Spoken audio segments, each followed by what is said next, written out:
Good morning everyone, GK Dipankar YouTube চ্যানেলে তোমাদেরকে স্বাগত। আজ আমরা জেনারেল সায়েন্সের আবার 10টি ইম্পর্ট্যান্ট কোশ্চেন নিয়ে তোমাদের সঙ্গে চলে এসেছি। তো ভিডিওটি মনোযোগ দিয়ে দেখো, 10টি কোশ্চেনই কিন্তু খুব ইম্পর্ট্যান্ট। তো প্রথম কোশ্চেন হচ্ছে, কোন ফাইলামের প্রাণীর সন্ধিপদ আছে? তো কোন ফাইলামের প্রাণীর সন্ধিপদ আছে? আচ্ছা, তো আমাদের এখানে উত্তর হবে আর্থ্রোপেডা। অর্থোপেডা হচ্ছে সন্ধিপদ আছে, ফাইলামের সন্ধিপদ আছে হচ্ছে অর্থোপেডাতে। তো অর্থোপড হলো একমাত্র প্রাণী যাদের পা জোড়া আছে। অর্থোপেডা যেগুলো সেগুলো হচ্ছে পা জোড়া আছে। এরা অমেরুদণ্ডী প্রাণীদের একটি বৈচিত্র্যময় দল, যার মধ্যে পোকামাকড়, মাকড়সা, ক্রাস্টেসিয়ান, মাইরিয়াপড রয়েছে। এবং আর্থ্রোপডগুলি তাদের খণ্ডিত দেহ, শক্ত এক্সোস্কেলেটন এবং জয়েন্টেড অ্যাপেন্ডেজ দ্বারা চিহ্নিত করা হয়। তো এগুলোটি খেয়াল রাখবে, very very important. Next question, কঠিন কার্বন ডাইঅক্সাইড ড্যাশ নামে পরিচিত? Solid carbon dioxide is known as. Solid carbon dioxide কী নামে পরিচিত? তো আমাদের এখানে উত্তর হবে ড্রাই আইস। এই হচ্ছে ড্রাই আইস, শুষ্ক বরফ। বাংলা হচ্ছে শুষ্ক বরফ। তো কঠিন কার্বন ডাইঅক্সাইড শুষ্ক বরফ নামে পরিচিত। কী নামে পরিচিত? শুষ্ক বরফ নামে। একে শুষ্ক বরফ বলা হয় কেন? কারণ এটি দেখতে বরফের মতো এবং তরলে গলে যাওয়ার পরিবর্তে উত্তপ্ত হয়ে কঠিন থেকে সরাসরি গ্যাসে পরিণত হয়।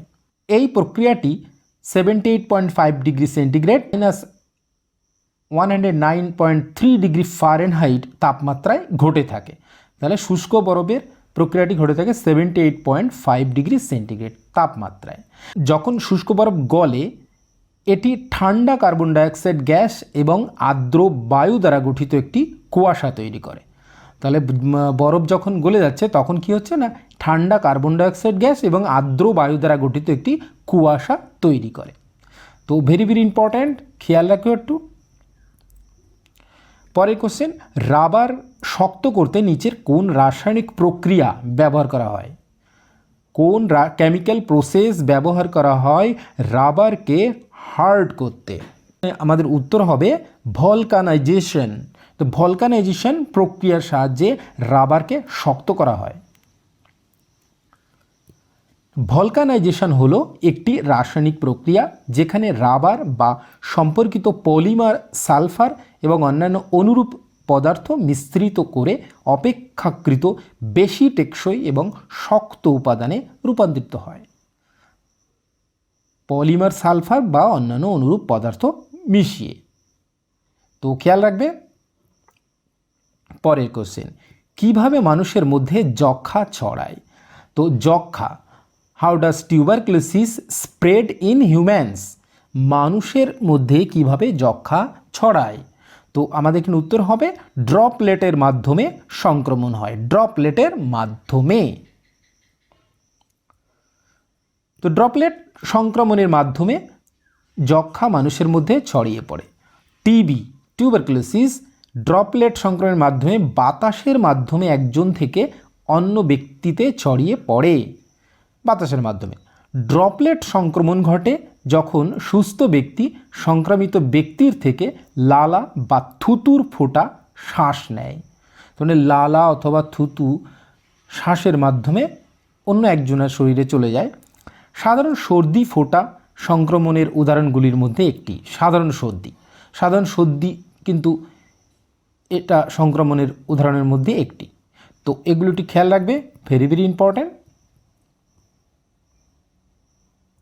পরের কোশ্চেন, যদি একটি দ্রবণ নীল লিটমাসকে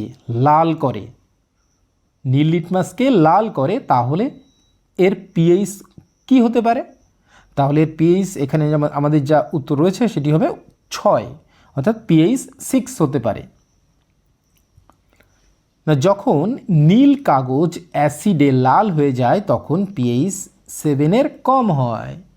যখন নীল লিটমাস লাল হয়ে যায় তখন পিএইচ 7 কম হয়। তো এগুলোটি খেয়াল রাখবে। নেক্সট কোশ্চেন, কোন প্রাচীন ভারতীয় চিকিৎসককে ফাদার অফ সার্জারি বলা হয়? সার্জারি, ফাদার অফ সার্জারি বলা হয় কাকে? তো আমাদের এখানে উত্তর হবে সুশ্রুতকে। সুশ্রুতকে ফাদার অফ সার্জারি বলা হয়। Very very important question. তো 600 খ্রিস্টপূর্বাব্দে ভারতীয় কাশীর একজন প্রাচীন সার্জন সুশ্রুত প্রায়ই ভারতীয় অস্ত্রোপচারের জনক বলা হয় তাকে। অস্ত্রোপচারে তার উদ্ভাবন এবং শিক্ষাগুলি যুগান্তকারী ছিল এবং বিশ্বব্যাপী অস্ত্রোপচারের কৌশলগুলিতে দীর্ঘস্থায়ী প্রভাব ফেলেছিল। সুশ্রুত প্লাস্টিক এবং পুনর্গঠনমূলক অস্ত্রোপচারে তার কাজ পরিষ্কার পরিচ্ছন্নতা এবং অ্যানেস্থেসিয়ার উপরে জোর দেওয়ার জন্য আধুনিক অস্ত্রোপচারের অনুশীলনগুলি গঠনে তার স্থায়ী উত্তরাধিকারের জন্য পরিচিত। ইনি হচ্ছেন সুশ্রুত। তো খেয়াল রাখবে, ভেরি ভেরি ইম্পর্ট্যান্ট। পরের কোশ্চেন, কঠিনকে উত্তপ্ত করা হলে তা সরাসরি গ্যাসে পরিণত হয়। এই প্রক্রিয়াকে কি বলা হয়? এই প্রক্রিয়াকে বলা হয়, আমাদের এখানে উত্তর হবে সাবলিমেশন। কঠিন থেকে সরাসরি গ্যাসে রূপান্তরিত হয়, সাবলিমেশন বলা হয়। যখন একটি কঠিন পদার্থ তরল অবস্থার মধ্য দিয়ে না গিয়ে সরাসরি গ্যাসে পরিণত হয় তখন প্রক্রিয়াকে বলা হয় সাবলিমেশন।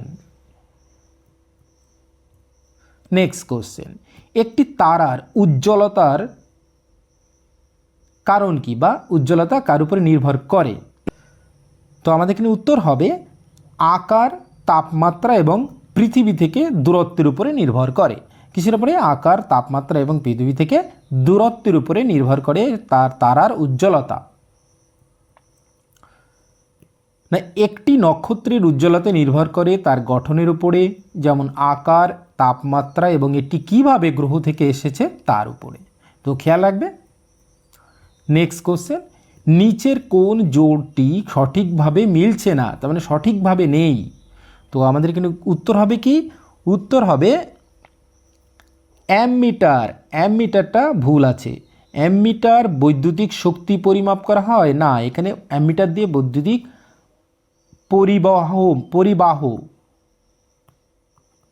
পরিবাহ পরিমাপ করা হয়। ওডোমিটারের সাহায্যে কী করা হয়? ওডোমিটারের সাহায্যে মোটর চাকার দ্বারা আচ্ছাদিত দূরত্ব পরিমাপের যন্ত্র।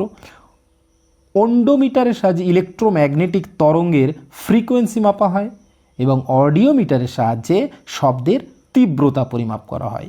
তিনটেই কিন্তু ভেরি ভেরি ইম্পর্টেন্ট। ওডোমিটারের সাহায্যে মোটর চাকার দ্বারা আচ্ছাদিত দূরত্ব পরিমাপ করা হয়, অন্ডোমিটারের সাহায্যে ইলেকট্রোম্যাগনেটিক তরঙ্গের ফ্রিকোয়েন্সি মাপা হয় এবং অডিওমিটারের সাহায্যে শব্দের তীব্রতা পরিমাপ করা হয়।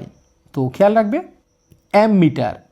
অ্যামমিটার হলো ডাইরেক্ট কারেন্ট, ডিসি বা অল্টারনেটিভ কারেন্ট বৈদ্যুতিক প্রবাহ পরিমাপের একটি যন্ত্র। আগেই বললাম না, পাওয়ার রিডিং পরিমাপ করতে একটি পাওয়ার মিটার ব্যবহার করা হয় এবং একটি সার্কিটের দুটি বিন্দুর মধ্যে সম্ভাব্য পার্থক্য পরিমাপ করতে একটি ভোল্টামিটার ব্যবহার করা হয়।